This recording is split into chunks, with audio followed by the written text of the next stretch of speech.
안녕하십니까. 주식시장의 큰 그림을 제시해드리는 러펀드 증시 토크입니다. 자, 오늘 증시 만만치가 않습니다.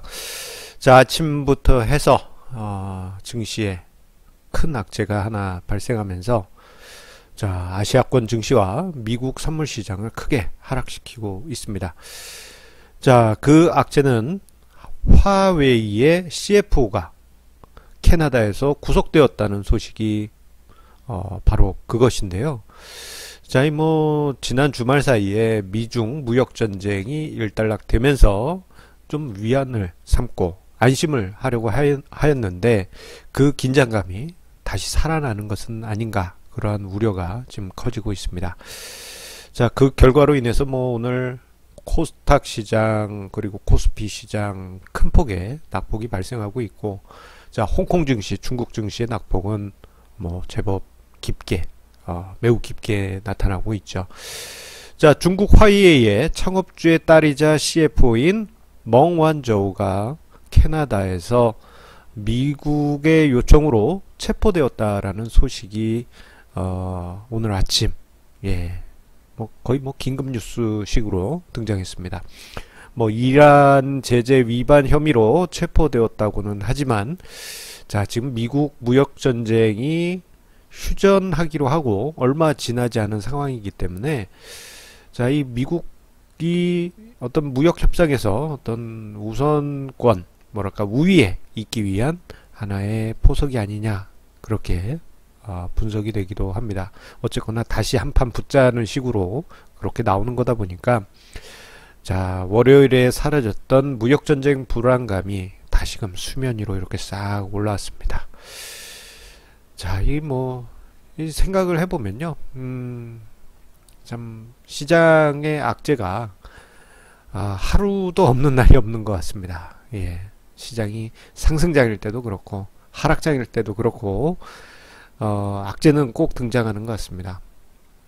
이번 월요일에 잠시 마음 편하게 지내자라고 말씀을 드렸는데요, 그게 하루 이틀 정도로 그친 아쉬운 감이 있습니다. 자, 그렇다면 악재가 어떤 내용인지 살펴보면서요, 그 악재에 대한 저의 평가 이야기를 드리겠습니다.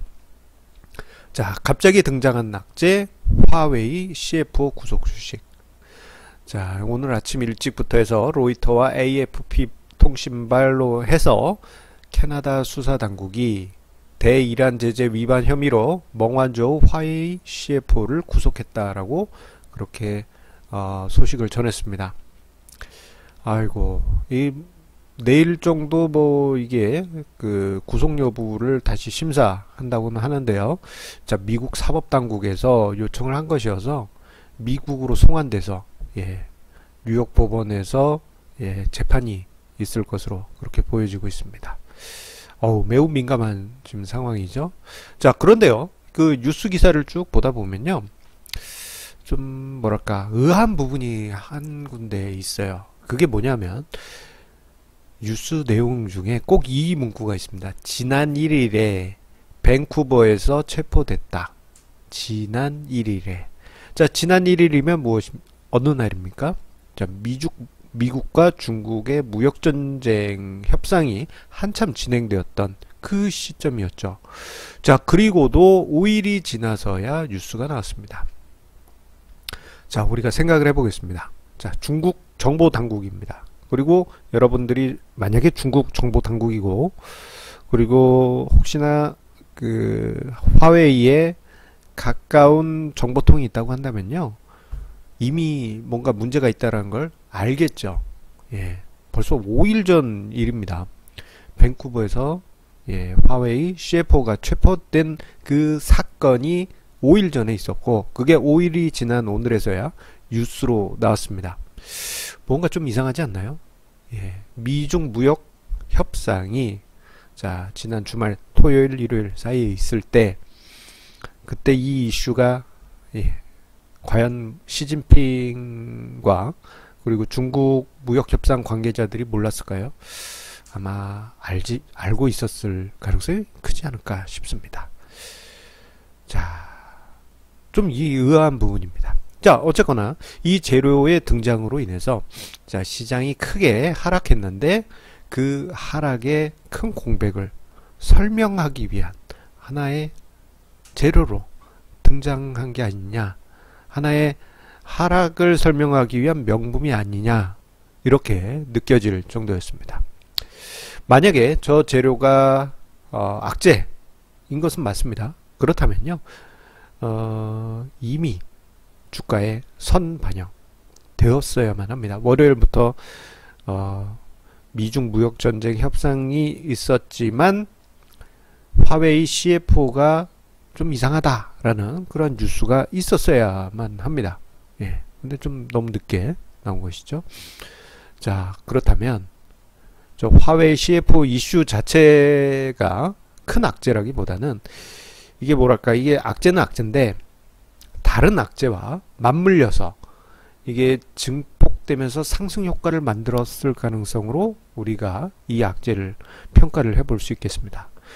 그렇다면 화웨이 CFO 구속 악재 외에 더 큰 악재는 무엇이 있을까요? 그것은 바로 미국의 장단기 금리차 역전이 눈앞에 다가왔다라는 점입니다. 자, 굵직한 악재가 기본적으로 계속 있고, 그리고 화웨이 CFO발 악재가 수면 위로 부상하면서 이게 뭐랄까, 이게 우리 약 먹을 때 감기약 먹고 커피 되도록 먹지 마세요, 그런 얘기 하지 않습니까? 이게 상승 효과가 있기 때문입니다. 약발이 확 올라오기 때문이에요. 자, 그런 것처럼 악재와 악재가 맞물리면서 상승 효과가 나타난 것으로 그렇게 볼 수 있겠습니다. 그 결과 오늘 증시 낙폭이 제법 크게 나타나고 있는 것입니다. 자, 가장 큰 축은 미국의 장단기 금리차 역전이 눈앞으로 다가왔다라는 것입니다. 자, 어제 글을 통해서 장단기 금리차 역전이 바로 경제 위기나 증시 폭락을 부르는 것은 아니다라고 말씀드리긴 했습니다. 시한폭탄 개념으로 보자라고 강조는 드렸는데요.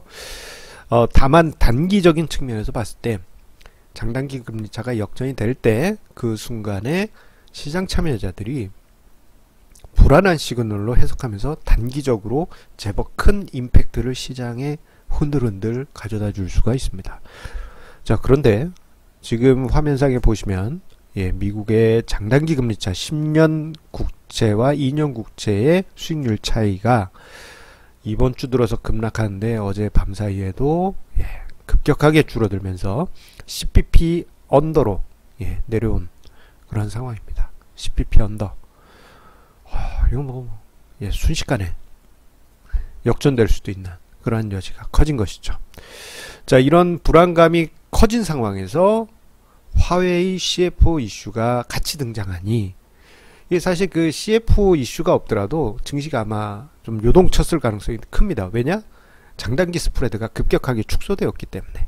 여기에 화웨이 CFO 이슈가 탁 등장하니까 뭐랄까, 이 톱니바퀴가 타다닥 맞아 떨어진 것처럼 증시 하락을 더 설명하기 좋은 명분이 만들어진 것이죠. 자, 이렇기 때문에 이번 두 가지 악재가 동시에 지금 존재하고 있는 것은 마치 이렇다고 생각이 됩니다. 자, 우리가 힘들게 마라톤을 뛰었어요. 그래서 막 몸에 에너지가 다 빠져나가고 힘들어 죽겠습니다. 헉헉헉 하고 있는데 그러면서 이제 헉헉하면서 에너지를 다시 채우려고 이제 쉬고 있는데 무릎을 봤더니 상처가 있습니다.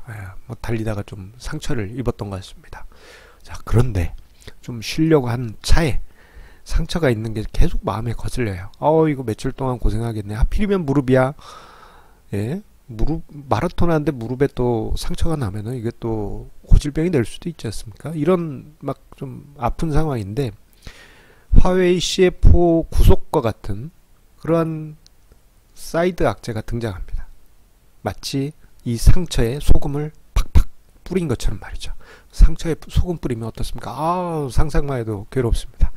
지금 증시 상황이 그런 모습이다. 상처난데 소금 뿌린 그런 상황이다라고 말씀드릴 수 있겠습니다. 자, 그렇기 때문에 이번 이슈는 시장에 다시 찾아온 소음이다. 그렇게 말씀드릴 수 있겠습니다. 자, 특히나 지금 올해 증시가 1년 가까이 약세장이 지속되다 보니까 사람들이 지쳐가고 있습니다. 예, 지쳤다라고 표현을 하는 게 더 맞는 것 같습니다. 자, 지쳤다 보니까 뭐랄까, 이 작은 악재에도 민감하게 반응하고 조금만 하락을 해도 마치 폭락처럼 느껴지는 그러한 경향이 매우 강합니다. 그렇기 때문에 오늘 같은 경우, 오늘 화웨이 CFO 구속 소식은 투자 심리에 엄청난 소음을 일으켰고, 그로 인해서 아시아권 증시, 한국 증시가 크게 밀리는 그런 원인이 되고 말았습니다. 자, 그런데요, 이런 소음들 생각을 해보면요, 자, 지금 느꼈을 때 막 이게 정말 심각하게 그렇게 느껴지고, 지금 위치에서 보면은 전 세계가 무너져 내리고 지구가 멸망할 것처럼 느껴집니다만, 먼 미래에서 지금 시점을 본다면 지금 정도로 크게 소음처럼 느껴지지는 않을 겁니다. 마치 우리가 2008년 금융위기를 뒤돌아보면요, 그때 당시 뉴스를 쭉 보면 뭐 세계가 멸망하네, 뭐 정말 그 끔찍한 뉴스들이 계속 쏟아집니다. 근데 지금 와서 보면 왜 저렇게 민감하지? 나쁜 건 맞지만 저렇게까지 민감하게 그렇게 반응할 필요가 있나? 이렇게 생각이 들 정도입니다. 더 전으로 가면 뭐 2000년 IT 버블이 붕괴될 때도 똑같았습니다. 지금 생각해 보면 뭘 그렇게 민감하게 투자자들이 반응하지? 좀 뭐랄까, 소음에 둔감하게 생각하면 이 다 지나가는 일인데, 다 지금 상황이 바로 미래에 보면 그러한 상황이 아닐까, 그렇게 말씀드릴 수 있겠습니다. 자, 참 어떻게 보면 지금 순간은 참 힘들고 고됩니다. 자, 하지만 이런 때일수록 투자 원칙을 계속 강하게 지켜가셔야 됩니다. 소음이 계속 울리다 보면요, 자, 앞서서 살짝 언급드렸지만 워낙 지쳐있는 마음이기 때문에 모든 투자 원칙을 포기할 수 있는 그러한 가능성이 매우 높습니다. 여러분들 어려운 때일수록 힘내서 이겨내시기 바라면서요, 우리 시청자님들의 성공 투자 항상 힘내어 응원 드리도록 하겠습니다. 자, 오늘 증시 토크는 여기서 마치도록 하겠습니다. 자, 그러면서 한 가지 공지사항을 말씀드리도록 하겠는데요. 아마 제 채널 안에 커뮤니케이션 메뉴에 공지가 하나 올라갔을 겁니다. 자, 이번 12월 정기 세미나에 관한 공지인데요. 자, 12월 22일 토요일 오후에 자, 정기 세미나가 지금 예정되어 있습니다. 자, 여러분들 꼭 그 공직을 한 번씩 읽어봐 주시면서, 예, 뭐 서울 목동에서 합니다. 관심 있는 우리 시청자님들 한 번씩 참석해 주시면은 감사하겠습니다. 자, 그러면 내일도 좋은 증시 토크 주제로 찾아뵙도록 하겠습니다. 감사합니다.